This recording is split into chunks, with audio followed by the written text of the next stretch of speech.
ਸਤਿ ਸ੍ਰੀ ਅਕਾਲ ਬੱਚਿਓ। ਅੱਜ ਆਪਾਂ ਤੁਹਾਡੇ ਪੰਜਾਬੀ ਦੇ ਪਾਠਕ੍ਰਮ ਵਿੱਚ ਸ਼ਾਮਿਲ ਪੰਜਾਬੀ ਨਾਵਲ ਇੱਕ ਹੋਰ ਨਵਾਂ ਸਾਲ ਉਹਦੇ ਬਾਰੇ ਗੱਲ ਕਰਾਂਗੇ। ਇਹ ਨਾਵਲ ਬੇਟਾ ਨਿਰੰਜਨ ਤਸਨੀਮ ਦਾ ਲਿਖਿਆ ਹੋਇਆ। ਉਹ ਪੰਜਾਬੀ ਦਾ ਬਹੁਤ ਪ੍ਰਸਿੱਧ ਨਾਵਲਕਾਰ ਹੈ। ਉਹਨੇ ਕਾਫੀ ਨਾਵਲ ਲਿਖੇ, ਕਹਾਣੀ ਸੰਗ੍ਰਹਿ ਵੀ ਉਹਦੇ ਛਪੇ। ਇਹ ਜਿਹੜਾ ਨਾਵਲਕਾਰ ਹੈ, ਇਸਨੇ ਅਧਿਆਪਨ ਦਾ ਕੰਮ ਕੀਤਾ। ਵੱਖੋ ਵੱਖਰੇ ਕਾਲਜਾਂ ਦੇ ਵਿੱਚ ਅੰਗਰੇਜ਼ੀ ਅਧਿਆਪਨ ਦੇ ਕਿੱਤੇ ਵਜੋਂ ਰਿਟਾਇਰ ਹੋਏ। ਇਹਨਾਂ ਦਾ ਨਾਵਲ ਗੁਆਚੇ ਅਰਥ ਉਹਨੂੰ ਸਾਹਿਤ ਅਕਾਦਮੀ ਵੱਲੋਂ ਪੁਰਸਕਾਰ ਵੀ ਪ੍ਰਾਪਤ ਹੋਇਆ। ਜਿਹੜਾ ਆਪਣੇ ਪਾਠਕ੍ਰਮ ਵਿੱਚ ਸ਼ਾਮਿਲ ਹੈ ਨਾਵਲ, ਇਹ ਆਕਾਰ ਦੇ ਵਿੱਚ ਬਹੁਤਾ ਵੱਡਾ ਨਹੀਂ। ਇਹਦੇ 3 ਭਾਗ ਹੈ, ਕਾਂਡ 1, ਕਾਂਡ 2, ਕਾਂਡ 3। ਇਹਨਾਂ ਦੇ ਨਾਂ ਰੱਖੇ ਗਏ ਹੈ ਸਵੇਰ, ਦੁਪਹਿਰ ਤੇ ਸ਼ਾਮ। ਇਹ ਸਾਰਾ ਨਾਵਲ ਹੈ ਜਿਹੜਾ ਉਹ ਇੱਕ ਦਿਨ ਦੇ ਵਿੱਚ ਹੀ ਵਾਪਰਦਾ ਹੈ, ਯਾਨੀ ਕਿ ਉਹਦੇ ਵਿੱਚ ਜਿੰਨੀਆਂ ਵੀ ਘਟਨਾਵਾਂ ਨੇ ਸਾਰੀਆਂ ਇੱਕ ਦਿਨ ਸਵੇਰ ਤੋਂ ਲੈ ਕੇ ਰਾਤ ਤੱਕ ਖਤਮ ਹੋ ਜਾਂਦੀਆਂ। ਇਸੇ ਕਰਕੇ ਇਹਦੇ 3 ਕਾਂਡ ਹੈ ਜਿਹੜੇ ਉਹਨਾਂ ਦਾ ਨਾਂ ਸਵੇਰ, ਦੁਪਹਿਰ ਤੇ ਸ਼ਾਮ ਹੈ। ਇਹ ਇੱਕ ਰਿਕਸ਼ਾ ਚਾਲਕ ਦੀ ਕਹਾਣੀ ਹੈ। ਰਿਕਸ਼ਾ ਚਲਾਉਣ ਵਾਲਾ ਵਿਅਕਤੀ ਹੈ, ਉਹਦਾ ਨਾਂ ਹੈ ਬੰਤਾ। ਉਹਦਾ ਇਹ ਦਿਨ ਹੈ ਜਿਹੜਾ ਇੱਕ ਕਿਵੇਂ ਬੀਤਦਾ ਹੈ, ਕਿਸ ਤਰ੍ਹਾਂ ਦੀ ਉਹਦੀ ਸੋਚ ਹੈ, ਕਿਹੋ ਜਿਹੇ ਲੋਕਾਂ ਨਾਲ ਉਹਦਾ ਵਾਹ ਪੈਂਦਾ ਹੈ। ਉਹ ਆਪਣੇ ਸਮਾਜ ਬਾਰੇ, ਆਪਣੇ ਦੇਸ਼ ਬਾਰੇ, ਆਪਦੀ ਜ਼ਿੰਦਗੀ ਬਾਰੇ, ਆਸੇ-ਪਾਸੇ ਦੇ ਲੋਕਾਂ ਦੀ ਜ਼ਿੰਦਗੀ ਬਾਰੇ ਕੀ ਕੁਝ ਸੋਚਦਾ ਹੈ।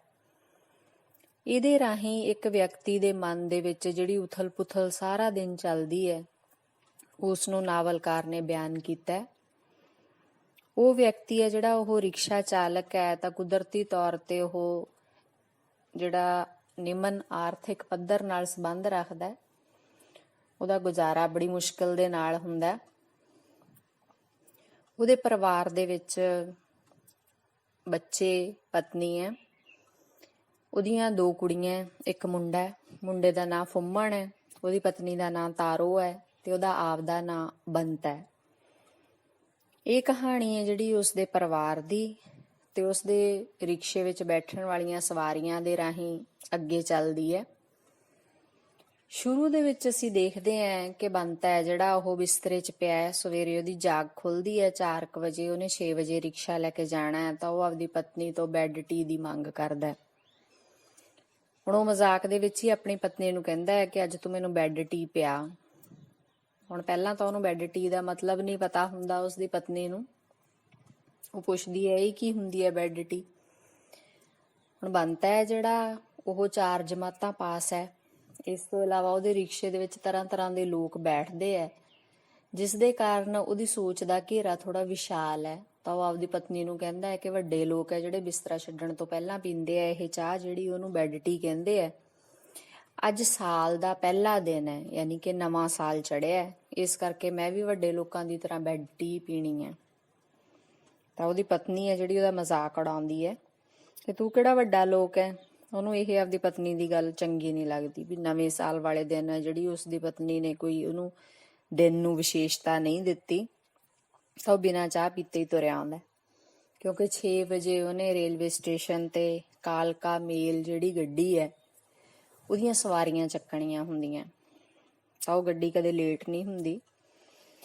ਜਦੋਂ ਉਹ ਰੇਲਵੇ ਸਟੇਸ਼ਨ ਤੇ ਪਹੁੰਚਦਾ ਤਾਂ ਉਹਨੂੰ ਜਿਹੜੀ ਪਹਿਲੀ ਸਵਾਰੀ ਮਿਲਦੀ ਹੈ ਉਹ ਕੋਈ ਇੰਟਰਵਿਊ ਦੇ ਕੇ ਆਇਆ ਵਿਅਕਤੀ ਹੈ ਕਿਸੇ ਨੌਕਰੀ ਲਈ। ਉਹਦੇ ਨਾਲ ਗੱਲਬਾਤ ਤੋਂ ਉਹਨੂੰ ਪਤਾ ਲੱਗਦਾ ਵੀ ਉਹ BA ਪਾਸ ਹੈ। ਤਾਂ ਉਹ ਨੌਕਰੀ ਹੈ ਜਿਹੜੀ ਉਹ ਜਿਹਦੇ ਲਈ ਇੰਟਰਵਿਊ ਦੇ ਕੇ ਆਇਆ ਹੈ, ਉਹ ਵੀ ਉਹਨੂੰ 200-250 ਰੁਪਏ ਦੀ ਮਿਲਣੀ ਹੈ, ਜਿਹਦੀ ਉਹਨੂੰ ਬਹੁਤੀ ਉਮੀਦ ਨਹੀਂ, ਕਿਉਂਕਿ ਉਹਦੇ ਕੋਲ ਕੋਈ ਸਿਫਾਰਿਸ਼ ਨਹੀਂ ਸੀ। ਤਾਂ ਬੰਤਾ ਹੈ ਜਿਹੜਾ ਉਹ ਸੋਚਦਾ ਹੈ ਕਿ ਇੰਨੇ ਪੈਸੇ ਵਾਲੀ ਨੌਕਰੀ ਤਾਂ ਕੋਈ ਖਾਸ ਗੱਲ ਨਹੀਂ, ਇੰਨਾ ਪੜ੍ਹਿਆ ਲਿਖਿਆ ਇਹ ਬੰਦਾ ਹੈ। ਤਾਂ ਉਹ ਆਪਦੀ ਪੜ੍ਹਾਈ ਬਾਰੇ ਸੋਚਣ ਲੱਗ ਪੈਂਦਾ ਕਿ ਮੈਂ ਵੀ 4 ਜਮਾਤਾਂ ਪਾਸ ਹੈ। ਫਿਰ ਉਹ ਕਹਿੰਦਾ 4 ਜਮਾਤਾਂ ਪਾਸ ਨਹੀਂ, ਮੈਂ 5ਵੀਂ ਫੇਲ ਹੈ। 5ਵੀਂ ਫੇਲ ਉਹ ਕਿਵੇਂ ਬਣਿਆ? ਤਾਂ ਉਹ ਕਹਿੰਦਾ ਵੀ ਮੈਨੂੰ ਵੀ ਪੜ੍ਹਾਈ ਦਾ ਬਹੁਤ ਜ਼ਿਆਦਾ ਸ਼ੌਂਕ ਸੀ, ਮੈਨੂੰ ਪੜ੍ਹਾਈ ਕਰਨੀ ਬੜੀ ਚੰਗੀ ਲੱਗਦੀ ਸੀ, ਪਰ ਜਦੋਂ ਉਸਦੇ ਪਿਤਾ ਦੀ ਮੌਤ ਹੋ ਜਾਂਦੀ ਹੈ ਤਾਂ ਉਹਦੇ ਸਿਰ ਚੜਿਆ ਕਰਜ਼ਾ ਲਾਉਣ ਲਈ ਉਹਨੂੰ ਆਪਣੇ ਪਿਤਾ ਵਾਲਾ ਕੰਮ ਕਰਨਾ ਪੈਂਦਾ। ਹੁਣ ਪਿਤਾ ਹੈ ਜਿਹੜਾ ਉਹ ਸੀਰੀ ਰਲਿਆ ਹੁੰਦਾ, ਤਾਂ ਉਹਨਾਂ ਤੋਂ ਪੈਸੇ ਲਏ ਹੁੰਦੇ ਆ ਸਰਦਾਰਾਂ ਤੋਂ, ਤਾਂ ਉਹਨਾਂ ਦਾ ਪੈਸਾ ਉਤਾਰਨ ਲਈ ਉਹਨੇ ਵੀ ਉਹੀ ਕੰਮ ਕਰਨਾ ਹੁੰਦਾ, ਜਿਸ ਕਰਕੇ ਉਹਨੂੰ ਆਪਦੀ ਪੜ੍ਹਾਈ ਛੱਡ ਦੇਣੀ ਪੈਂਦੀ ਹੈ। ਪਰ ਉਹ ਕਹਿੰਦਾ ਇਹ ਕੰਮ ਮੈਂ ਬਹੁਤੀ ਦੇਰ ਕਰ ਨਹੀਂ ਸਕਿਆ, ਕਿਉਂਕਿ ਸਰਦਾਰਾਂ ਦੇ ਮੁੰਡੇ ਨਾਲ ਮੇਰੀ ਲੜਾਈ ਹੋ ਗਈ, ਜਿਹਦੇ ਕਰਕੇ ਮੈਂ ਉਹਦੇ ਮਾਰਤਾ ਤੇ ਸਾਰਾ ਪਿੰਡ ਮੇਰਾ ਵੈਰੀ ਬਣ ਗਿਆ। ਫਿਰ ਮੈਂ ਨਾਲ ਹੀ ਸ਼ਹਿਰ 'ਚ ਭੱਜਿਆ ਆ। ਇੱਥੇ ਆ ਕੇ ਉਹ ਕਹਿੰਦਾ ਕਾਫੀ ਕੰਮ ਕੀਤੇ ਮੈਂ ਇੱਕ ਚਪੜਾਸੀ ਦੀ ਨੌਕਰੀ ਵੀ ਕੀਤੀ। ਸਾਰਾ ਦਿਨ ਦਫ਼ਤਰ 'ਚ ਕੰਮ ਕਰਦਾ ਸੀ, ਸ਼ਾਮ ਨੂੰ ਫਿਰ ਮੈਂ ਉਹਦੇ ਘਰੇ ਚਲਾ ਜਾਂਦਾ ਸੀ, ਜਿਹੜਾ ਸਾਡਾ ਅਫਸਰ ਸੀ। ਉੱਥੇ ਮੈਂ, ਉਹ ਕਹਿੰਦਾ, ਉਹਦੇ ਘਰ ਦੇ ਸਾਰੇ ਕੰਮ ਕਰਦਾ। ਇੱਕ ਦਿਨ ਉਹਦੀ ਪਤਨੀ ਨੇ ਮੈਨੂੰ ਕੱਪੜੇ ਧੋਣ ਲਈ ਕਹਿਤਾ, ਮੈਂ ਜਵਾਬ ਦੇਤਾ, ਲੜਾਈ ਝਗੜਾ ਹੋ ਗਿਆ, ਉਹ ਨੌਕਰੀ ਵੀ ਮੈਂ ਛੱਡਤੀ। ਉਹ ਕਹਿੰਦਾ ਮੈਨੂੰ ਤਾਂ ਬਸ ਇਹੀ ਕੰਮ ਹੈ ਜਿਹੜਾ ਇਹ ਰਾਸ ਆਇਆ ਸਭ ਤੋਂ ਜ਼ਿਆਦਾ, ਇਹਦੇ ਵਿੱਚ ਆਪਦਾ ਰਿਕਸ਼ਾ ਚਲਾਉਣਾ ਹੈ, ਆਪਦਾ ਕੰਮ ਕਰਨਾ ਹੈ, ਨਾ ਕਿਸੇ ਦੀ ਹੈ ਨਾ ਕਿਸੇ ਦੀ ਖੈਖ ਹੈ। ਤਾਂ ਇਹ ਸਾਰੀਆਂ ਗੱਲਾਂ ਨੇ ਜਿਹੜੀਆਂ ਇਹ ਬੰਤਾ ਆਪਦੇ ਆਪ ਨਾਲ ਹੀ ਰਿਕਸ਼ਾ ਚਲਾਉਂਦੇ ਹੋਏ ਕਰਦਾ, ਆਪਦੇ ਮਨ ਨਾਲ ਉਹ ਸਾਰੀਆਂ ਗੱਲਾਂ ਆਪਦੇ ਮਨ ਦੇ ਵਿੱਚ ਕਰੀ ਜਾਂਦਾ। ਬੰਤੇ ਨੂੰ ਰਿਕਸ਼ਾ ਚਲਾਉਂਦੇ ਚਲਾਉਂਦੇ ਚਾਹ ਦੀ ਤਲਬ ਹੁੰਦੀ ਹੈ। ਉਹ ਸੋਚਦਾ ਮੈਂ ਚਾਹ ਪੀਵਾਂ, ਪਰ ਨਾਲ ਹੀ ਉਹਨੂੰ ਫਿਰ ਹੋਰ ਸਵਾਰੀਆਂ ਜਿਹੜੀਆਂ ਉਹ ਮਿਲ ਜਾਂਦੀਆਂ। ਦੋਨੇ ਪਤੀ ਪਤਨੀ ਹੈ ਜਿਹੜੇ ਉਹ ਹੁੰਦੇ, ਉਹਨਾਂ ਨੂੰ ਦਰਬਾਰ ਸਾਹਿਬ ਜਾਣਾ ਹੁੰਦਾ। ਦਰਬਾਰ ਸਾਹਿਬ ਤੋਂ ਬੱਚਿਓ ਆਪਾਂ ਨੂੰ ਇਹ ਪਤਾ ਲੱਗਦਾ ਹੈ ਕਿ ਇਹ ਨਾਵਲ ਦੇ ਵਿੱਚ ਜਿਹੜੀ ਕਹਾਣੀ ਇੱਕ ਦਿਨ ਦੇ ਵਿੱਚ ਵਾਪਰਦੀ ਹੈ, ਉਹ ਅੰਮ੍ਰਿਤਸਰ ਵਾਪਰਦੀ ਹੈ, ਕਿਉਂਕਿ ਉੱਥੇ ਹੀ ਦਰਬਾਰ ਸਾਹਿਬ ਹੈ। ਤਾਂ ਉਹ ਸੁਣਦਾ ਵੀ ਉਹ ਦੋਨੇ ਸਵਾਰੀਆਂ ਆਪਸ ਦੇ ਵਿੱਚ ਗੱਲਬਾਤ ਕਰਦੀਆਂ, ਜਿਹਦੇ ਵਿੱਚ ਪਤਨੀ ਹੈ ਜਿਹੜੀ ਉਹ ਆਪਣੇ ਪਤੀ ਨੂੰ ਕਹਿੰਦੀ ਹੈ ਵੀ ਠੰਡ ਬਹੁਤ ਹੈ, ਤੂੰ ਵੀ ਕੋਈ ਮੋਟਾ ਜਿਹਾ ਕੋਟ ਖਰੀਦ ਲਾ। ਕਿਸੇ ਦੀ ਉਦਾਹਰਨ ਦਿੰਦੀ ਹੈ ਉਹ ਵੀ ਉਹ ਜਿਵੇਂ ਉਹਨਾਂ ਨੇ ਪਾਇਆ ਹੋਇਆ ਸੀ ਕੋਟ। ਤਾਂ ਉਹਦਾ ਪਤੀ ਹੈ ਜਿਹੜਾ ਉਹ ਕਹਿੰਦਾ ਉਸ ਤਰ੍ਹਾਂ ਦੇ ਕੱਪੜੇ ਮੈਂ ਨਹੀਂ ਪਾਉਂਦਾ, ਉਹ ਲੋਕਾਂ ਦੇ ਪਹਿਲਾਂ ਪਾਏ ਵੇ ਹੁੰਦੇ ਆ, ਅਮਰੀਕਾ ਤੋਂ ਆਉਂਦੇ ਆ, ਅਮਰੀਕਾ ਵਾਲੇ ਲੋਕ ਲਾ ਕੇ ਇੱਧਰ ਨੂੰ ਸਿੱਟ ਦਿੰਦੇ ਆ, ਤੇ ਇਹ ਲੋਕ ਸਸਤੇ ਸਮਝ ਕੇ ਪਾਈ ਜਾਂਦੇ ਆ, ਚੰਗੀ ਗੱਲ ਨਹੀਂ। ਤਾਂ ਉਹ ਔਰਤ ਬੜੀ ਹੈਰਾਨ ਹੁੰਦੀ ਹੈ ਵੀ ਇੰਨੇ ਵਧੀਆ ਕੱਪੜੇ ਲਾ ਕੇ ਸਿੱਟ ਦਿੰਦੇ ਆ ਉਹ ਲੋਕ, ਤਾਂ ਫਿਰ ਬੜੇ ਅਮੀਰ ਹੁੰਦੇ ਆ। ਤਾਂ ਉਹ ਆਦਮੀ ਆਪਦੀ ਪਤਨੀ ਨੂੰ ਕਹਿੰਦਾ ਵੀ ਹਾਂ, ਉਹ ਅਮਰੀਕਾ ਹੈ ਜਿਹੜਾ ਬਹੁਤ ਅਮੀਰ ਦੇਸ਼ ਹੈ, ਆਪਾਂ ਜਿਹੜੇ ਭਾਰਤੀय ਹੈਗੇ ਆ ਉਹ ਤਾਂ ਉਹਨਾਂ ਦੇ ਪਾਸਕੂ ਭਰ ਵੀ ਨਹੀਂ। ਤਾਂ ਇੱਥੇ ਵੀ ਬੰਤਾ ਹੈ ਜਿਹੜਾ ਉਹ ਸੋਚਣ ਲੱਗ ਜਾਂਦਾ ਵੀ ਕਈ ਲੋਕ ਇੰਨੇ ਜ਼ਿਆਦਾ ਅਮੀਰ ਹੈ, ਕਈ ਲੋਕ ਇੰਨੇ ਜ਼ਿਆਦਾ ਗਰੀਬ ਹੈ, ਇਹ ਇੰਨਾ ਜ਼ਿਆਦਾ ਫਰਕ ਕਿਉਂ ਹੈ। ਹੁਣ ਉਹ ਦੋਨੇ ਸਵਾਰੀਆਂ ਨੂੰ ਉਹ ਛੱਡ ਦਿੰਦਾ ਦਰਬਾਰ ਸਾਹਿਬ। ਤਾਂ ਉਸ ਤੋਂ ਬਾਅਦ ਉਹਨੂੰ ਇੱਕ ਹੋਰ ਸਵਾਰੀ ਮਿਲ ਜਾਂਦੀ ਹੈ, ਉਹ ਇੱਕ ਕੁੜੀ ਹੈ, ਉਹਨੇ ਬੱਸ ਅੱਡੇ ਜਾਣਾ ਹੈ। ਤਾਂ ਉਹ ਪਹਿਚਾਣ ਲੈਂਦਾ ਬੰਤਾ ਵੀ ਇਹ ਕੁੜੀ ਪਹਿਲਾਂ ਵੀ ਇੱਕ ਵਾਰ ਆਈ ਸੀਗੀ, ਤਾਂ ਇਹਦੇ ਹੱਥ ਦੇ ਵਿੱਚ ਸਤਾਰ ਸੀ। ਤਾਂ ਉਹ ਸੋਚਦਾ ਵੀ ਇਹ ਕੁੜੀ ਹੈ ਜਿਹੜੀ ਇਹ ਰੋਜ਼ ਕਿੱਥੇ ਜਾਂਦੀ ਹੈ। ਫਿਰ ਆਪਣੇ ਮਨ ਨਾਲ ਹੀ ਗੱਲਬਾਤ ਕਰਦਾ ਵੀ ਮੈਂ ਕੀ ਲੈਣਾ, ਜਿੱਥੇ ਵੀ ਜਾਣੀ ਹੋਊਗੀ ਠੀਕ ਹੈ, ਪਰ ਜੇ ਕੁੜੀ ਮੇਰੇ ਰਿਕਸ਼ੇ 'ਚ ਬੈਠੀ ਹੈ ਤਾਂ ਉਹਦੀ ਹਿਫਾਜ਼ਤ ਕਰਨਾ ਮੇਰੀ ਜ਼ਿੰਮੇਵਾਰੀ ਬਣ ਜਾਂਦੀ ਹੈ। ਫਿਰ ਉਹਦੇ ਦਿਮਾਗ ਦੇ ਵਿੱਚ ਹੋਰ ਘਟਨਾ ਆਉਣ ਲੱਗ ਜਾਂਦੀ ਹੈ ਕਿ ਮੇਰਾ ਰਿਕਸ਼ਾ ਜਿਹੜਾ ਸਕੂਲ 2 ਕੁੜੀਆਂ ਨੂੰ ਛੱਡਣ ਤੇ ਲੱਗਿਆ ਹੋਇਆ। ਤਾਂ ਉਹ ਕਹਿੰਦਾ ਉਹਨਾਂ ਕੁੜੀਆਂ ਦੀ ਵੀ ਹਿਫਾਜ਼ਤ ਕਰਨਾ ਮੈਂ ਆਪਦੀ ਜ਼ਿੰਮੇਵਾਰੀ ਸਮਝਦਾ। ਇੱਕ ਵਾਰ ਉਹ ਕਹਿੰਦਾ ਕੁਛ ਮੁੰਡੇ ਸੀਗੇ, ਉਹ ਉਹਨਾਂ ਨੂੰ ਤੰਗ ਕਰਨ ਲੱਗੇ, ਪਰੇਸ਼ਾਨ ਕਰਨ ਲੱਗੇ ਕੁੜੀਆਂ ਨੂੰ, ਮੇਰੇ ਰਿਕਸ਼ੇ ਦੇ ਕਦੇ ਅੱਗੇ ਹੋ ਜਾਂਦੇ ਕਦੇ ਪਿੱਛੇ ਹੋ ਜਾਂਦੇ। ਤਾਂ ਉਹ ਕਹਿੰਦਾ ਮੈਨੂੰ ਗੁੱਸਾ ਆ ਗਿਆ, ਮੈਂ ਇੱਕ ਨੂੰ ਫੜਨਾ ਚਾਹਿਆ ਪਰ ਉਹ ਛੁਡਾ ਕੇ ਭੱਜ ਗਏ। ਤਾਂ ਕੁੜੀਆਂ ਨੇ ਇਸ ਗੱਲ ਦਾ ਬੁਰਾ ਮਨਾਇਆ ਕਿ ਇੰਨਾ ਤਮਾਸ਼ਾ ਜਿਹੜਾ ਉਹ ਕਿਉਂ ਕੀਤਾ। ਉਹ ਆਪਸ 'ਚ ਗੱਲਬਾਤ ਕਰਨ ਲੱਗੀਆਂ ਵੀ ਅਸੀਂ ਘਰਦਿਆਂ ਨੂੰ ਕਹਿ ਕੇ ਰਿਕਸ਼ੇ ਵਾਲਾ ਹਟਾ ਦੇਣਾ, ਕਿਉਂਕਿ ਉਹ ਲੋਕਾਂ ਨੂੰ ਤਮਾਸ਼ਾ ਦਿਖਾਉਂਦਾ। ਹੁਣ ਬੰਤੇ ਨੂੰ ਇਸ ਗੱਲ ਦੀ ਸਮਝ ਨਹੀਂ ਲੱਗਦੀ, ਉਹਨੇ ਤਾਂ ਆਪਦੇ ਵੱਲੋਂ ਚੰਗਾ ਕੰਮ ਕੀਤਾ। ਹੁਣ ਇਹ ਜਿਹੜੀ ਸਵਾਰੀ ਹੈ ਜਦੋਂ ਉਤਰਦੀ ਹੈ ਬੱਸ ਅੱਡੇ, ਤਾਂ ਉਹਦੇ ਹੋਰ ਨਾਲ ਸਹੇਲੀ ਮਿਲ ਜਾਂਦੀ ਹੈ, ਇੱਕੋ ਆਪਸ 'ਚ ਗੱਲਾਂ ਕਰਦੀਆਂ, ਜਿਹਦੇ ਤੋਂ ਉਹਨੂੰ ਪਤਾ ਲੱਗਦਾ ਵੀ ਇਹ ਕੁੜੀ ਹੈ ਜਿਹੜੀ ਇਹਨੇ ਕੋਈ ਜਲੰਧਰ ਰੇਡੀਓ ਸਟੇਸ਼ਨ ਤੇ ਪ੍ਰੋਗਰਾਮ ਦੇਣ ਜਾਣਾ ਸੀ, ਕੋਈ ਨਵੇਂ ਸਾਲ ਦਾ ਪ੍ਰੋਗਰਾਮ ਹੋਣਾ ਸੀ। ਹੁਣ ਬੰਤਾ ਹੈ ਜਿਹੜਾ ਉਹਨੂੰ ਵੀ ਪਤਾ ਹੁੰਦਾ ਕਿ ਅੱਜ ਨਵੇਂ ਸਾਲ ਦਾ ਪਹਿਲਾ ਦਿਨ ਹੈ। ਹੁਣ ਉਹਨੂੰ ਕਿੱਥੋਂ ਪਤਾ ਲੱਗਦਾ, ਤਾਂ ਉਹ ਆਪਦੇ ਖਿਆਲਾਂ ਦੇ ਵਿੱਚ ਹੀ ਸੋਚਦਾ ਦੱਸਦਾ ਵੀ ਪਿਛਲੀ ਰਾਤ 2 ਸਵਾਰੀਆਂ ਜਿਹੜੀਆਂ ਉਹਦੇ ਰਿਕਸ਼ੇ ਚੜੀਆਂ ਸੀ ਰਾਤ ਨੂੰ, ਉਹ ਨਵੇਂ ਸਾਲ ਦੀ ਕੋਈ ਪਾਰਟੀ ਮਨਾ ਕੇ ਆਈਆਂ ਸੀਗੀਆਂ। ਉਹਨਾਂ ਦੀ ਆਪਸੀ ਗੱਲਬਾਤ ਤੋਂ ਉਹਨੂੰ ਪਤਾ ਲੱਗਦਾ ਵੀ ਇਹ ਨਵਾਂ ਸਾਲ ਹੈ ਤੇ ਨਵਾਂ ਸਾਲ ਦਾ ਪਹਿਲਾ ਦਿਨ ਹੈ ਜਿਹੜਾ ਬਹੁਤ ਮਹੱਤਵਪੂਰਨ ਹੁੰਦਾ, ਸਾਰੇ ਲੋਕ ਇਸ ਦਿਨ ਖੁਸ਼ੀਆਂ ਮਨਾਉਂਦੇ ਆ ਵੀ ਸਾਡਾ ਸਾਰਾ ਸਾਲ ਹੈ ਜਿਹੜਾ ਉਹ ਬਹੁਤ ਵਧੀਆ ਲੰਘੇ। ਇਸੇ ਲਈ ਬੰਤਾ ਹੈ ਜਿਹੜਾ ਉਹ ਵੀ ਅੱਜ ਬਹੁਤ ਚੰਗੇ, ਉਹਦਾ ਰੌਂ ਬਹੁਤ ਵਧੀਆ ਹੈ, ਉਹਨੂੰ ਇਉਂ ਲੱਗਦਾ ਹੈ ਵੀ ਮੇਰਾ ਵੀ ਨਵਾਂ ਸਾਲ ਦਾ ਦਿਨ ਹੈ ਜਿਹੜਾ ਉਹ ਬਹੁਤ ਵਧੀਆ ਹੋਊਗਾ ਤਾਂ ਨਵਾਂ ਸਾਲ ਵਧੀਆ ਲੰਘੂਗਾ। ਹੁਣ ਗੱਲਾਂ ਸੋਚਦੇ ਸੋਚਦੇ ਫਿਰ ਉਹ ਇੱਕ ਥਾਂ ਤੇ ਰੁਕ ਜਾਂਦਾ ਚਾਹ ਪੀਣ ਦੇ ਲਈ, ਕਿਉਂਕਿ ਉਹ ਸੁਬਾਹ ਵੀ ਚਾਹ ਪੀ ਕੇ ਨਹੀਂ ਆਇਆ, ਕਿਉਂਕਿ ਤਾਰੋ ਹੈ ਜਿਹੜੀ ਉਹਨੂੰ ਬੈੱਡ ਟੀ ਪਿਉਣ ਤੋਂ ਮਨਾ ਕਰ ਦਿੰਦੀ ਹੈ ਤਾਂ ਉਹ ਗੁੱਸੇ 'ਚ ਉੱਠ ਕੇ ਆ ਜਾਂਦਾ। ਹੁਣ ਉਹ ਚਾਹ ਪੀਂਦਾ, ਨਾਲ 2 ਕੇਕ ਖਾਂਦਾ, ਅਖਬਾਰਾਂ ਦੀਆਂ ਖਬਰਾਂ ਜਿਹੜੀਆਂ ਉਹ ਪੜ੍ਹੀ ਜਾਂਦਾ। ਵਿੱਚ ਉਹਦੇ ਦਿਮਾਗ ਦੇ ਵਿੱਚ ਕਈ ਤਰ੍ਹਾਂ ਦੀਆਂ ਗੱਲਾਂ ਚੱਲੀ ਜਾਂਦੀਆਂ ਨੇ ਕਿ ਕੌਣ ਜਿਹੜਾ ਉਹ ਕਿਸ ਤਰ੍ਹਾਂ ਦੇ ਕਰਮ ਹੈ ਜਿਹੜੇ ਉਹ ਦੱਸਦੇ ਆ ਵੀ ਉਹਨੂੰ ਸੁੱਖ ਮਿਲਣਾ ਜ਼ਿੰਦਗੀ ਦੇ ਵਿੱਚ ਜਾਂ ਦੁੱਖ ਮਿਲਣਾ। ਤਾਂ ਉਹ ਸੋਚਦਾ ਹੈ ਵੀ ਮੈਨੂੰ ਵੀ ਕਦੇ ਰੱਬ ਪੁੱਛੂਗਾ ਵੀ ਤੂੰ ਹੁਣ ਕਿਹੜੀ ਜੂਨ 'ਚ ਪੈਣਾ। ਤਾਂ ਉਹ ਬਹੁਤ ਹੀ ਆਰਾਮ ਦੇ ਨਾਲ ਸੋਚਦਾ ਕਿ ਮੈਂ ਤਾਂ ਰੱਬ ਨੂੰ ਕਹਿ ਦੂੰਗਾ ਕਿਸੇ ਮਰਜ਼ੀ ਜੂਨ 'ਚ ਪਾ ਦੇ, ਆਪਾਂ ਤਾਂ ਬੰਦੇ ਦੀ ਜੂਨ ਹੰਢਾਈ ਵੀ ਹੈ।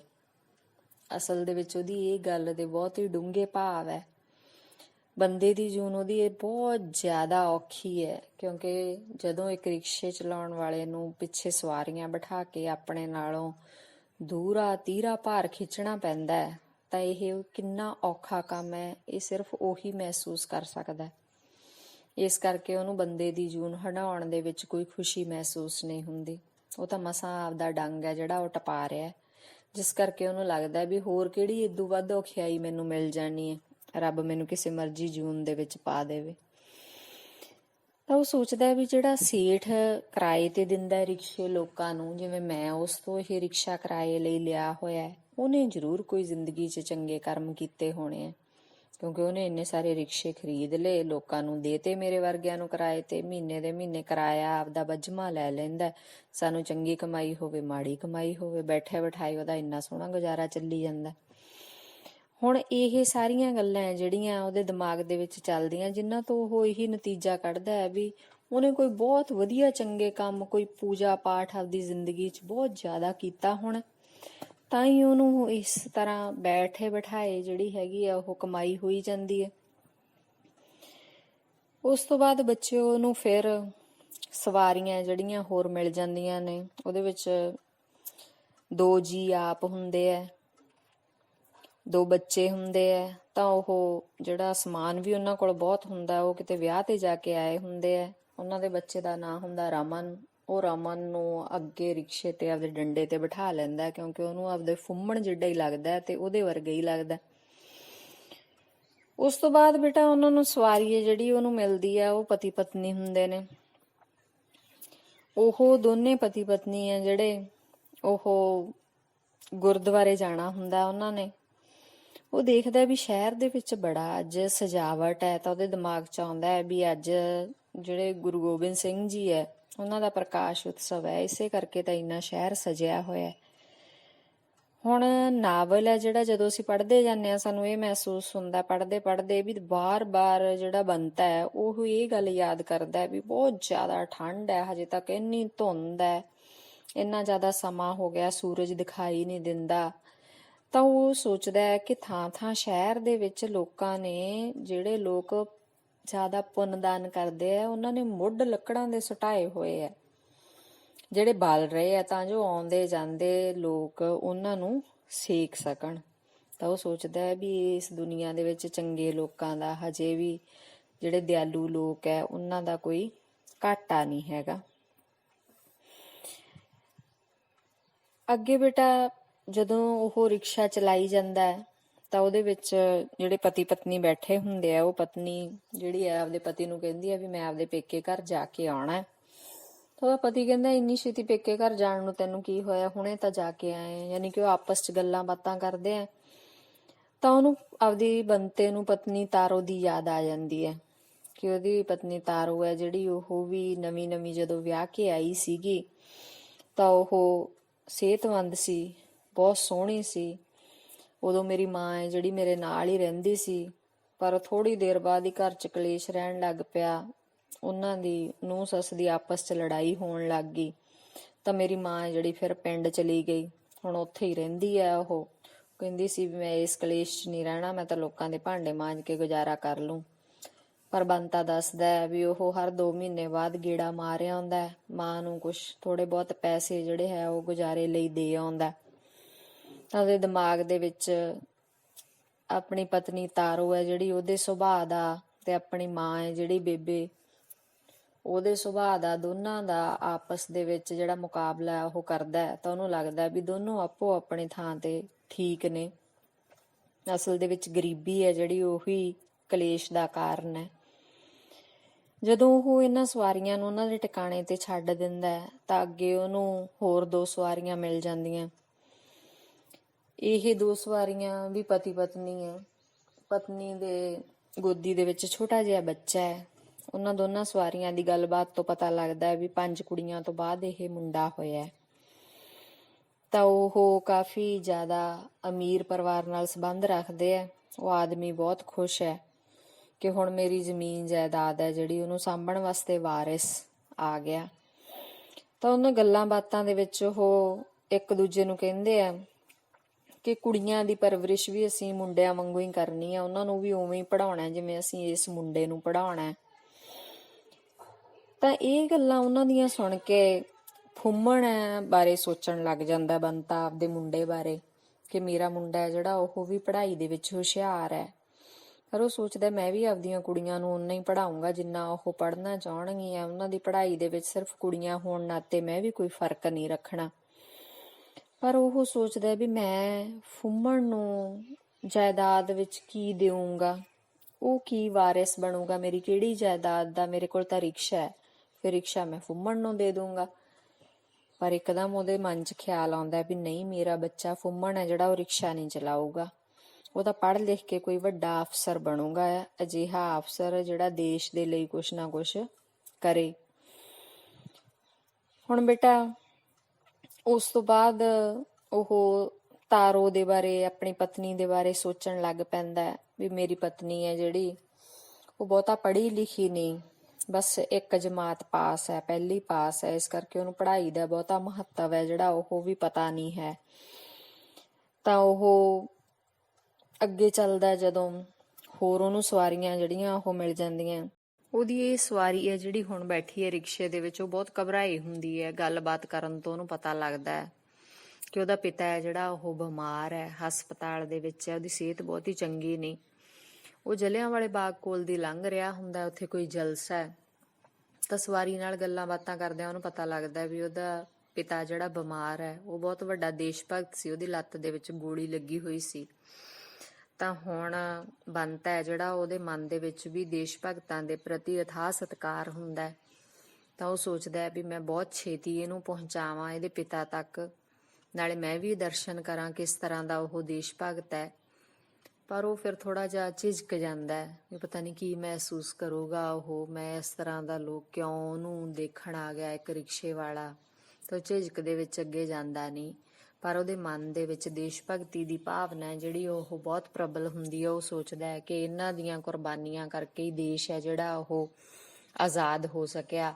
ਉਹ ਤਾਂ ਇੱਥੋਂ ਤੱਕ ਵੀ ਸੋਚਦਾ ਵੀ ਅੱਜ ਨਵਾਂ ਸਾਲ ਹੈ, ਮੈਂ ਜਿਹੜਾ ਗੁਰਦੁਆਰੇ ਤਾਂ ਜਾ ਨਹੀਂ ਸਕਿਆ, ਜੇ ਇਹਨਾਂ ਦੇਸ਼ ਭਗਤਾਂ ਦੇ ਮੈਂ ਦਰਸ਼ਨ ਕਰ ਲਵਾਂ ਤਾਂ ਇਹ ਵੀ ਗੁਰਦੁਆਰੇ ਜਾਣ ਦੇ ਬਰਾਬਰ ਹੀ ਹੈ। ਤਾਂ ਇਹਨਾਂ ਗੱਲਾਂ ਤੋਂ ਸਾਨੂੰ ਇਹ ਪਤਾ ਲੱਗਦਾ ਹੈ ਵੀ ਬੰਤਾ ਹੈ ਜਿਹੜਾ ਉਸ ਦੇ ਮਨ ਦੇ ਵਿੱਚ ਕਿੰਨੇ ਉੱਚੇ ਤੇ ਸੁੱਚੇ ਉਹਦੇ ਵਿਚਾਰ ਪੈਦਾ ਹੁੰਦੇ ਹੈ, ਦੇਸ਼ ਭਗਤੀ ਦੀ ਭਾਵਨਾ ਜਿਹੜੀ ਉਹ ਕਿੰਨੀ ਪ੍ਰਬਲ ਹੈ। ਅੱਗੇ ਬੇਟਾ ਉਹਨੂੰ ਹੋਰ 2 ਸਵਾਰੀਆਂ ਮਿਲਦੀਆਂ। ਇਹ 2 ਸਵਾਰੀਆਂ ਜਿਹੜੀਆਂ ਉਹ ਬਹੁਤ ਕਾਹਲੀਆਂ ਹੁੰਦੀਆਂ ਕਿਉਂਕਿ ਉਹਨਾਂ ਦੀ ਬੱਸ ਦਾ ਸਮਾਂ ਹੋਇਆ ਪਿਆ ਹੁੰਦਾ। ਉਹਨਾਂ ਨੇ ਗਾਂਹ ਪਿੰਡ ਜਾਣਾ, ਕਿਸੇ ਆਪਣੀ ਬੱਸ ਫੜਨੀ ਹੈ। ਪਹਿਲਾਂ ਉਹ ਸੋਚਦੇ ਆ ਰਾਹ ਦੇ ਵਿੱਚ ਵੀ ਗੰਨੇ ਦਾ ਜਿਹੜਾ ਰਸ ਹੈ ਉਹ ਪੀ ਲਈਏ, ਪਰ ਉਹ ਦੇਖਦੇ ਉਹ ਤੇ ਛੋਟੇ ਛੋਟੇ ਗਲਾਸਾਂ ਵਿੱਚ ਦਿੰਦਾ। ਤਾਂ ਇੱਕ ਦੂਜੇ ਨਾਲ ਗੱਲ ਕਰਦੇ ਵੀ ਇਹਨਾਂ ਛੂਛੜੀਆਂ ਨਾਲ ਆਪਾਂ ਕੀ ਬਣਨਾ, ਆਪਾਂ ਤਾਂ ਪਿੰਡ ਜਾ ਕੇ ਬਾਟੇ ਨਾਲ ਪੀਵਾਂਗੇ। ਤੇ ਉਹ ਭੱਜ ਕੇ ਆਪਦੀ ਬੱਸ ਹੈ ਜਿਹੜੀ ਉਹ ਫੜ ਲੈਂਦੇ ਆ। ਇੰਨੇ ਨੂੰ ਬੇਟਾ ਥੋੜੀ ਥੋੜੀ ਧੁੱਪ ਆ ਜਾਂਦੀ ਹੈ। ਬੰਤੇ ਨੂੰ ਧੁੱਪ ਬੜੀ ਚੰਗੀ ਲੱਗਦੀ ਹੈ ਕਿਉਂਕਿ ਸੁਬਾਹ ਦਾ ਜਦੋਂ ਦਾ ਉਹ ਆਇਆ ਆਪਣੇ ਘਰੋਂ ਉਦੋਂ ਦਾ ਉਹ ਲਗਾਤਾਰ ਸਵਾਰੀਆਂ ਖਿੱਚੀ ਜਾਂਦਾ। ਤਾਂ ਉਹਨੂੰ ਥੋੜਾ ਜਿਹਾ ਆਲਸ ਜਿਹਾ ਮਹਿਸੂਸ ਹੁੰਦਾ। ਉਹਨੂੰ ਧੁੱਪ ਦੇ ਵਿੱਚ ਇਉਂ ਲੱਗਦਾ ਆਪਦਾ ਸਰੀਰ ਹੈ ਜਿਹੜਾ ਉਹ ਦਿਖਦਾ, ਆਪਦੇ ਹੱਥ ਦਿਖਦੇ ਹੈ, ਮੇਰਾ ਸਰੀਰ ਕਿੰਨਾ ਖੜ ਸੁੱਕ ਜਿਹਾ, ਹੱਥ ਮੇਰੇ ਕਿੰਨੇ ਖੁਸ਼ਕ ਹੈ, ਕੋਲ ਹੀ ਡੋਰ ਨੂੰ ਮਾਝਾ ਲਾ ਰਿਹਾ ਇੱਕ ਆਦਮੀ ਉਹਨੂੰ ਦਿਖਾਈ ਦਿੰਦਾ, ਉਹਨੂੰ ਉਹਦੇ ਹੱਥ ਵੀ ਆਪਦੇ ਹੱਥਾਂ ਵਰਗੇ ਹੀ ਲੱਗਦੇ ਆ। ਪਰ ਫਿਰ ਉਹ ਦਿਮਾਗ ਦੇ ਵਿੱਚ ਸੋਚਦਾ ਵੀ ਕਿਰਤੀਆਂ ਦੇ ਹੱਥ ਇਸੇ ਤਰ੍ਹਾਂ ਸੋਹਣੇ ਲੱਗਦੇ ਆ, ਕਿਉਂਕਿ ਕੰਮ ਕਰਨ ਵਾਲੇ ਹੱਥ ਹੈ ਜਿਹੜੇ ਉਹ ਇੰਨੇ ਹੀ ਸੋਹਣੇ, ਇਸ ਤਰ੍ਹਾਂ ਦੇ ਸੋਹਣੇ ਹੀ ਹੁੰਦੇ ਆ। ਜਿਹੜੇ ਵਿਹਲੇ ਹੱਥਾਂ ਦਾ ਸੁਹੱਪਣ ਹੈ ਉਹ ਇਹਨਾਂ ਦਾ ਮੁਕਾਬਲਾ ਨਹੀਂ ਕਰ ਸਕਦਾ। ਅੱਗੇ ਬੇਟਾ ਉਹਨੂੰ ਫਿਰ ਸਵਾਰੀਆਂ ਮਿਲਦੀਆਂ, ਜਿਹੜੀਆਂ ਉਹ ਦੋ ਕੁੜੀਆਂ ਫਿਲਮ ਦੇਖਣ ਚੱਲੀਆਂ ਹੁੰਦੀਆਂ ਨੇ, ਤਾਂ ਉਹਨੂੰ ਉਹ ਪੈਸੇ ਦੇ ਕੇ ਤੇ ਚਲੀਆਂ ਜਾਂਦੀਆਂ ਨੇ ਅੱਗੇ। ਤਾਂ ਹੁਣ ਰਿਕਸ਼ਾ ਚਲਾਉਣਾ ਬੰਤੇ ਨੂੰ ਕੋਈ ਬਹੁਤਾ ਔਖਾ ਨਹੀਂ ਲੱਗਦਾ, ਕਿਉਂਕਿ ਇਹਨਾਂ ਕੁੜੀਆਂ ਦਾ ਕੋਈ ਭਾਰ ਨਹੀਂ ਹੁੰਦਾ। ਫਟਾਫਟ ਉਹ ਉਹਨਾਂ ਨੂੰ ਸਿਨੇਮਾ ਹਾਲ ਕੋਲੇ ਛੱਡ ਆਉਂਦਾ। ਫਿਰ ਉਹਦੇ ਰਿਕਸ਼ਾ ਚਲਾਉਂਦੇ ਚਲਾਉਂਦੇ ਮਨ ਦੇ ਵਿੱਚ ਤਾਰੋ ਬਾਰੇ ਵਿਚਾਰ ਆਉਂਦੇ ਆ ਵੀ ਤਾਰੋ ਹੈ ਜਿਹੜੀ ਉਹ ਉਹਦੇ ਤੋਂ ਹੁਣ ਨਵੇਂ ਕੱਪੜਿਆਂ ਦੀ ਮੰਗ ਕਰਦੀ ਹੈ। ਕਹਿੰਦੀ ਹੈ ਵੀ ਮੇਰਾ ਝੱਗਾ ਜਮਾ ਪਾਟ ਗਿਆ, ਕਿੰਨੀਆਂ ਥਾਵਾਂ ਤੇ ਉਹ ਟਾਕੀਆਂ ਲਾਈ ਫਿਰਦੀ ਹੈ, 1-2 ਵਾਰ ਉਹਨੇ ਮੈਨੂੰ ਕਿਹਾ, ਪਰ ਹੁਣ ਉਹ ਮੰਗਣਾ ਹੀ ਹਟ ਗਈ। ਹੁਣ ਕੁਛ ਕਹਿੰਦੀ ਹੋਈ ਨਹੀਂ, ਚੁੱਪਚਾਪ ਹੀ ਰਹਿੰਦੀ ਹੈ, ਬਹੁਤਾ ਬੋਲਦੀ ਨਹੀਂ। ਪਹਿਲਾਂ ਲੋੜਾਂ ਦੱਸਦੀ ਸੀ, ਹੁਣ ਉਹਨੇ ਲੋੜਾਂ ਦੱਸਣੀਆਂ ਵੀ ਬੰਦ ਕਰਤੀਆਂ। ਅਸਲ ਦੇ ਵਿੱਚ ਤਾਰੋ ਹੈ ਜਿਹੜੀ ਉਹਨੇ ਜਿਵੇਂ ਆਪਣੇ ਆਪ ਨਾਲ ਸਮਝੌਤਾ ਕਰ ਲਿਆ ਹੁੰਦਾ, ਘਰ ਦੀਆਂ ਤੰਗੀਆਂ ਤੁਰਸ਼ੀਆਂ ਨਾਲ, ਘਰ ਦੀ ਗਰੀਬੀ ਦੇ ਨਾਲ, ਜਿਹਦੇ ਕਰਕੇ ਹੁਣ ਉਹਦਾ ਸੁਭਾਅ ਇਸ ਤਰ੍ਹਾਂ ਦਾ ਬਣ ਗਿਆ ਕਿ ਹੁਣ ਉਹ ਚੁੱਪ ਰਹਿੰਦੀ ਹੈ। ਹੁਣ ਬੰਤਾ ਹੈ ਜਿਹੜਾ ਉਹਨੂੰ ਪਤਾ ਲੱਗਦਾ ਵੀ 11:30 ਹੋ ਗਏ, ਭੁੱਖ ਉਹਦੀ ਚਮਕੇ ਆਉਂਦੀ ਹੈ ਬੇਟਾ। ਤਾਂ ਉਹ 15 ਪੈਸੇ ਦੀਆਂ ਮੂੰਗਫਲੀਆਂ ਲੈਂਦਾ, ਰਿਕਸ਼ੇ ਤੇ ਬੈਠ ਕੇ ਹੀ ਉਹ ਖਾਣ ਲੱਗ ਜਾਂਦਾ। ਨਾਲ ਨਾਲ ਉਹ ਸੋਚਦਾ ਵੀ ਕਿੰਨੀ ਮਹਿੰਗਾਈ ਹੋ ਗਈ, ਬਸ ਥੋੜੀਆਂ ਜਿਹੀਆਂ 4 ਮੂੰਗਫਲੀਆਂ ਮਿਲੀਆਂ, ਖਤਮ ਵੀ ਹੋ ਗਈਆਂ। ਉੱਥੇ ਬੈਠਾ ਬੈਠਾ ਉਹ ਦੇਖਦਾ ਵੀ ਲਾਟਰੀਆਂ ਦੀਆਂ ਟਿਕਟਾਂ ਸਾਹਮਣੇ ਦੁਕਾਨ ਦੇ ਵਿੱਚ ਟੰਗੀਆਂ ਹੋਈਆਂ। ਤਾਂ ਉਹ ਸੋਚਦਾ ਜਿਹੜੇ ਲੋਕਾਂ ਨੂੰ ਇਹ ਲਾਟਰੀ ਨਿਕਲ ਆਉਂਦੀ ਆ ਉਹ ਇੰਨੇ ਪੈਸਿਆਂ ਦਾ ਕੀ ਕਰਦੇ ਆ। ਫਿਰ ਉਹਦੇ ਦਿਮਾਗ 'ਚ ਆਉਂਦਾ ਵੀ ਜੇ ਮੈਨੂੰ ਨਿਕਲ ਆਵੇ ਭਲਾ, ਫਿਰ ਮੈਂ ਇੰਨੇ ਪੈਸਿਆਂ ਦਾ ਕੀ ਕਰਾਂ। ਪਰ ਉਹ ਨਾਲ ਹੀ ਸੋਚਦਾ ਵੀ ਇੰਨੇ ਪੈਸਿਆਂ ਦੀ ਉਹਨੂੰ ਕੋਈ ਲੋੜ ਨਹੀਂ ਹੈਗੀ, ਉਹ ਤਾਂ ਜਿੰਨੇ ਪੈਸੇ ਉਹਨੂੰ ਮਿਲਦੇ ਆ ਉਨਿਆਂ ਦੇ ਵਿੱਚ ਹੀ ਉਹ ਸੰਤੁਸ਼ਟ ਹੈ। ਉਸ ਤੋਂ ਬਾਅਦ ਬੇਟਾ ਉਹਨੂੰ ਮਹਿਸੂਸ ਹੁੰਦਾ ਵੀ ਉਹਦੇ ਰਿਕਸ਼ੇ ਦੇ ਪਿਛਲਾ ਚੱਕਾ ਜਿਹੜਾ ਉਹ 'ਚ ਹਵਾ ਘੱਟ ਹੈ। ਹੁਣ ਉਹ ਵਿਚਾਰੇ ਦੀ ਆਰਥਿਕ ਹਾਲਤ ਦੇਖੋ ਇੰਨੀ ਮਾੜੀ ਹੈ ਕਿ ਉਹ ਕਿਸੇ ਵੀ ਨੇੜੇ ਵਾਲੀ ਦੁਕਾਨ ਤੋਂ ਹਵਾ ਨਹੀਂ ਭਰਾਉਂਦਾ, ਉਹ ਤਾਂ ਮੀਤੇ ਦੀ ਦੁਕਾਨ ਤੋਂ ਹੀ ਭਰਾਉਂਦਾ, ਕਿਉਂਕਿ ਉਹ ਉਹਦੇ ਨਾਲ ਉਧਾਰ ਵੀ ਕਰ ਲੈਂਦਾ ਹੈ। ਨਾਲੇ ਉਹ ਸਿਰਫ ਹਵਾ ਭਰਾਈ ਦੇ ਕੋਈ ਪੈਸੇ ਨਹੀਂ ਲੈਂਦਾ, ਕੋਈ ਛੋਟਾ ਮੋਟਾ ਕੰਮ ਹੈ ਜਿਹੜਾ ਉਹ ਵੀ ਮੁਫਤੀ ਕਰ ਦਿੰਦਾ। ਦਿਮਾਗ ਦੇ ਵਿੱਚ ਇਸ ਤਰ੍ਹਾਂ ਦੇ ਵਿਚਾਰ ਚੱਲਦੇ ਚੱਲਦੇ ਉਹਨੂੰ ਹੋਰ 2 ਸਵਾਰੀਆਂ ਮਿਲ ਜਾਂਦੀਆਂ। ਇਹ ਔਰਤਾਂ ਜਿਹੜੀਆਂ ਉਹ ਕਾਫੀ ਸਿਹਤਮੰਦ ਹੁੰਦੀਆਂ। ਹੁਣ ਇਹ ਔਰਤਾਂ ਜਿਹੜੀਆਂ ਰਿਕਸ਼ੇ 'ਚ ਬੈਠੀਆਂ ਬੈਠੀਆਂ ਜਦੋਂ ਗੱਲਬਾਤ ਕਰਦੀਆਂ ਤਾਂ ਉਹਨੂੰ ਪਤਾ ਲੱਗਦਾ ਹੈ ਕਿ ਇੱਕ ਔਰਤ ਹੈ ਜਿਹੜੀ ਦੂਸਰੇ ਦੇ ਮੁੰਡੇ ਨੂੰ ਜਿਹੜਾ ਹੈ ਰਿਸ਼ਤਾ ਕਰਵਾ ਰਹੀ ਹੈ। ਮੁੰਡੇ ਦਾ ਨਾਮ ਮਹੇਸ਼ੀ ਹੈ। ਜਿਹੜੀ ਕੁੜੀ ਨਾਲ ਰਿਸ਼ਤਾ ਕਰਵਾਉਣ ਲੱਗੀ ਹੈ ਉਹ ਕੁੜੀ ਕਾਲਜ ਪੜ੍ਹਦੀ ਹੈ। ਤਾਂ ਗੱਲਾਂ ਬਾਤਾਂ ਦੇ ਵਿੱਚ ਮੁੰਡੇ ਦੀ ਮਾਂ ਨਹੀਂ ਚਾਹੁੰਦੀ ਕਿ ਕੁੜੀ ਹੈ ਜਿਹੜੀ ਉਹ ਬਹੁਤਾ ਪੜ੍ਹੇ, ਕਿਉਂਕਿ ਉਹ ਕਹਿੰਦੀ ਮੈਂ ਕਿਹੜਾ ਕਿਤੇ ਬਾਹਰ ਭੇਜਣਾ, ਕੋਈ ਨੌਕਰੀ ਕਰਾਉਣੀ ਹੈ, ਸਾਨੂੰ ਤਾਂ ਬਹੁਤੀ ਪੜ੍ਹਾਈ ਲਿਖਾਈ ਦੇ ਨਾਲ ਕੁਛ ਨਹੀਂ। ਬਾਕੀ ਗੱਲਾਂ ਬਾਤਾਂ ਤੋਂ ਪਤਾ ਲੱਗਦਾ ਹੈ ਕਿ ਉਹ ਕੁੜੀ ਵਾਲੇ ਦਾਜ ਦਹੇਜ ਵੀ ਬਹੁਤ ਵਧੀਆ ਦੇਣਗੇ। ਪਰ ਜਦੋਂ ਜਿਹੜੀ ਵਿਚੋਲਣ ਹੈ ਉਹ ਇਹ ਦੱਸਣ ਦੀ ਕੋਸ਼ਿਸ਼ ਕਰਦੀ ਹੈ ਵੀ ਕੁੜੀ ਕਿਉਂਕਿ ਪੜ੍ਹੀ ਲਿਖੀ ਹੈ ਉਹ ਤਾਂ ਮੁੰਡਾ ਦੇਖੂਗੀ, ਤਾਂ ਇਸ ਗੱਲ ਤੇ ਉਹਨੂੰ ਬਹੁਤ ਜ਼ਿਆਦਾ ਇਤਰਾਜ਼ ਹੁੰਦਾ ਹੈ। ਇਸ ਇਤਰਾਜ਼ ਦਾ ਕਾਰਨ ਅਸਲ ਦੇ ਵਿੱਚ ਇਹ ਹੁੰਦਾ ਹੈ ਕਿ ਮਹੇਸ਼ੀ ਦੀ ਇੱਕ ਅੱਖ ਖਰਾਬ ਹੈ। ਹੁਣ ਉਹਦੀ ਮਾਂ ਚਾਹੁੰਦੀ ਨਹੀਂ ਕਿ ਕੁੜੀ ਦੇ ਘਰ ਵਾਲਿਆਂ ਨੂੰ ਇਸ ਗੱਲ ਦਾ ਪਤਾ ਲੱਗੇ, ਤਾਂ ਫਿਰ ਉਹ ਦੋਨੇ ਸਕੀਮ ਬਣਾਉਂਦੀਆਂ ਕਿ ਕਿਉਂ ਨਾ ਧੁੱਪ ਵਾਲੀ ਐਨਕ ਲਾਈ ਜਾਵੇ। ਹੁਣ ਠੰਡ ਇੰਨੀ ਹੈ, ਇੰਨੀ ਠੰਡ 'ਚ ਧੁੱਪ ਵਾਲੀ ਐਨਕ ਕੌਣ ਲਾਉਂਦਾ। ਤਾਂ ਫਿਰ ਉਹ ਇਹ ਸੋਚਦੀਆਂ ਵੀ ਮੁੰਡਾ ਹੈ ਜਿਹੜਾ ਉਹ ਆਪਾਂ ਗਰਮੀਆਂ 'ਚ ਹੀ ਦਿਖਾਵਾਂਗੇ, ਤਾਂ ਗਰਮੀਆਂ 'ਚ ਧੁੱਪ ਵਾਲੀ ਐਨਕ ਹੈ ਜਿਹੜੀ ਉਹ ਲਾ ਕੇ ਜਾਊਗਾ। ਹੁਣ ਬੰਤਾ ਹੈ ਜਿਹੜਾ ਉਹ ਵੀ ਉਹਨਾਂ ਦੀ ਗੱਲ ਸੁਣਦਾ ਰਹਿੰਦਾ ਤਾਂ ਸੋਚਦਾ ਵੀ ਹਾਂ ਸਕੀਮ ਹੈ ਜਿਹੜੀ, ਇਹ ਸਕੀਮ ਤਾਂ ਬੰਦੇ ਨੂੰ ਚੰਗੀ ਬਣਾਉਣੀ ਚਾਹੀਦੀ ਹੈ ਜਿਹੜੀ ਕਿ ਸਿਰੇ ਵੀ ਚੜੇ। ਤਾਂ ਬੇਟਾ ਜਦੋਂ ਉਹ ਚਲੀਆਂ ਜਾਂਦੀਆਂ ਨੇ, ਉਤਰ ਜਾਂਦੀਆਂ ਨੇ, ਤਾਂ ਉਸ ਤੋਂ ਬਾਅਦ ਇੱਕ ਹੋਰ ਸਵਾਰੀ ਹੈ ਜਿਹੜੀ ਕਾਫੀ ਸਿਹਤਮੰਦ ਹੁੰਦੀ ਹੈ, ਭਲਵਾਨ ਉਹਦੇ ਰਿਕਸ਼ੇ 'ਚ ਬੈਠਦਾ। ਇਹ ਪਹਿਲੀ ਸਵਾਰੀ ਉਹਨੂੰ ਮਿਲਦੀ ਹੈ ਜਿਹੜੀ ਉਹਦੇ ਨਾਲ ਪਹਿਲਾਂ ਪੈਸੇ ਹੈ ਜਿਹੜੇ ਉਹ ਬੰਨ ਕੇ ਨਹੀਂ ਚੜ੍ਹਦੀ। ਨਹੀਂ ਤਾਂ ਜਿੰਨੀਆਂ ਵੀ ਹੁਣ ਤੱਕ ਉਹਨੂੰ ਸਵਾਰੀਆਂ ਮਿਲੀਆਂ ਸਾਰੀਆਂ ਉਹ ਤੋਂ ਪਹਿਲਾਂ ਪੈਸੇ ਪੁੱਛਦੀਆਂ ਵੀ ਪਹਿਲਾਂ ਪੈਸੇ ਦੱਸ। ਜੇ ਉਹ ਕਹਿ ਦਿੰਦਾ ਤੁਸੀਂ ਆਪਣੀ ਮਰਜ਼ੀ ਨਾਲ ਦੇ ਦਿਓ ਫਿਰ ਵੀ ਉਹ ਮੰਨਦੀਆਂ ਨਹੀਂ ਜ਼ਿਆਦਾ ਸਵਾਰੀਆਂ। ਇਹ ਕਹਿੰਦੀਆਂ ਨਹੀਂ ਬਈ ਪਹਿਲਾਂ ਦੱਸ ਕਿੰਨੇ ਪੈਸੇ ਲਏਗਾ, ਫਿਰ ਰੌਲਾ ਪੈ ਜਾਂਦਾ। ਬਹੁਤੀਆਂ ਸਵਾਰੀਆਂ ਜਿਹੜੀਆਂ ਪੈਸੇ ਪਿੱਛੇ ਉਹਦੇ ਨਾਲ ਝਗੜਾ ਵੀ ਕਰਦੀਆਂ, ਪੈਸੇ ਘਟਾਉਂਦੀਆਂ ਵੀ ਹੈ। ਤਾਂ ਇਸ ਵਾਰੀ ਨਾ ਤਾਂ ਉਹਦੇ ਨਾਲ ਕੋਈ ਪੈਸਾ ਕਰਦੀ ਹੈ, ਜਦੋਂ ਉਤਰਦੀ ਹੈ ਤਾਂ ਜਿੰਨਾ ਬਣਦੇ ਹੁੰਦੇ ਆ ਉਹਨੇ ਬੰਤੇ ਨੂੰ ਦੇ ਕੇ ਉਹ ਚਲੀ ਜਾਂਦੀ ਹੈ। ਇਸ ਗੱਲ ਤੇ ਬੰਤਾ ਹੈ ਜਿਹੜਾ ਉਹ ਬਹੁਤ ਖੁਸ਼ ਹੁੰਦਾ। ਕਹਿੰਦਾ ਜੇ ਹਰ ਕੋਈ ਏਦਾਂ ਕਰੇ, ਕੋਈ ਗਰੀਬ ਦਾ ਹੱਕ ਨਾ ਰੱਖੇ, ਜਿੰਨੇ ਪੈਸੇ ਬਣਦੇ ਆ ਉਹਨੇ ਪੈਸੇ ਦੇ ਦੇਵੇ, ਤਾਂ ਇਹ ਸਾਰੀ ਜ਼ਿੰਦਗੀ ਹੈ ਜਿਹੜੀ ਕਿੰਨੀ ਵਧੀਆ ਚੱਲੇ, ਸਾਰੀ ਦੁਨੀਆ ਕਿੰਨੀ ਸੁੱਖ ਸ਼ਾਂਤ ਲੱਗੇ। ਹੁਣ ਬੰਤਾ ਹੈ ਜਿਹੜਾ, ਪਰ ਉਹ ਆਪਣੇ ਘਰ ਵੱਲ ਨੂੰ ਤੁਰ ਪੈਂਦਾ ਬੇਟਾ, ਕਿਉਂਕਿ ਸ਼ਾਮ ਹੋ ਚੁੱਕੀ ਹੁੰਦੀ ਹੈ। ਉਹਨੂੰ ਭੁੱਖ ਵੀ ਬਹੁਤ ਲੱਗੀ ਹੁੰਦੀ ਹੈ, ਉਹ ਉਦਾਸ ਵੀ ਹੈ, ਕਿਉਂਕਿ ਉਹਦੇ ਹੁਣ ਦਿਮਾਗ ਦੇ ਵਿੱਚ ਸਾਰਾ ਦਿਨ ਕੰਮ ਕਰਨ ਤੋਂ ਬਾਅਦ ਉਹਦੇ ਦਿਮਾਗ ਵਿੱਚ ਇਹ ਗੱਲ ਆ ਜਾਂਦੀ ਹੈ। ਉਹ ਸੋਚਦਾ ਇੰਨੀ ਠੰਡ ਹੈ, ਇੰਨੀ ਠੰਡ ਦੇ ਵਿੱਚ ਘਰ ਦੇ ਵਿੱਚ ਉਹਨੂੰ ਆਪਣੀ ਪਤਨੀ ਲਈ ਮੋਟੇ ਕੱਪੜੇ ਖਰੀਦਣੇ ਚਾਹੀਦੇ ਆ। ਤਾਂ ਉਹ ਕਹਿੰਦਾ ਮੈਂ ਉਹਨੂੰ ਕਿਹਾ ਵੀ ਸੀ, ਪਰ ਉਹ ਤਾਂ ਉੱਨ ਲੈ ਆਈ ਕਿ ਬੱਚਿਆਂ ਦਾ ਕੁਛ ਨਾ ਕੁਛ ਮੈਂ ਬਣਾ ਦਿੰਨੀ ਆ। ਘਰ ਦੀ ਹਾਲਤ ਹੈ ਜਿਹੜੀ ਉਹ ਬਹੁਤ ਮਾੜੀ ਹੈ। ਜੇ ਇੱਕ ਚੀਜ਼ ਲਈ ਪੈਸੇ ਦੋ ਜੁੜਦੇ ਆ ਤਾਂ ਦੂਸਰੀ ਹੋਰ ਮੰਗ ਹੈ ਜਿਹੜੀ ਉਹ ਖੜੀ ਹੋ ਜਾਂਦੀ ਹੈ। ਬੱਚਿਆਂ ਦੀਆਂ ਲੋੜਾਂ ਹੀ ਪੂਰੀਆਂ ਨਹੀਂ ਹੁੰਦੀਆਂ। ਤਾਂ ਉਹ ਸੋਚਦਾ ਵੀ ਹੁਣ ਤਾਂ ਤਾਰੋ ਹੈ ਜਿਹੜੀ ਉਹ ਮਾਸਟਰਾਂ ਦੇ ਘਰ ਕੰਮ ਤੇ ਵੀ ਜਾਣ ਲੱਗ ਪਈ ਹੈ।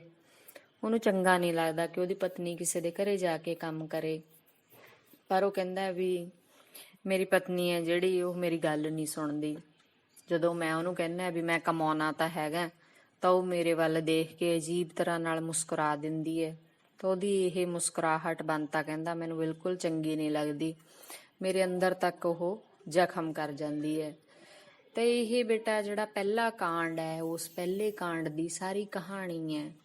ਉਹਦੇ ਵਿੱਚ ਬੰਤਾ ਆਪਦੇ ਆਪ ਨਾਲ ਗੱਲਾਂ ਕਰੀ ਜਾਂਦਾ ਹੈ, ਰਿਕਸ਼ਾ ਚਲਾਈ ਜਾਂਦਾ ਹੈ, ਨਾਲੇ ਜਿਹੜੀਆਂ ਸਵਾਰੀਆਂ ਉਹਦੇ ਰਿਕਸ਼ੇ 'ਚ ਬੈਠਦੀਆਂ ਉਹਨਾਂ ਨਾਲ ਗੱਲਾਂ ਕਰੀ ਜਾਂਦਾ, ਜਾਂ ਉਹਨਾਂ ਦੀਆਂ ਗੱਲਾਂ ਜਿਹੜੀਆਂ ਉਹ ਸੁਣਦਾ ਜਾਂਦਾ।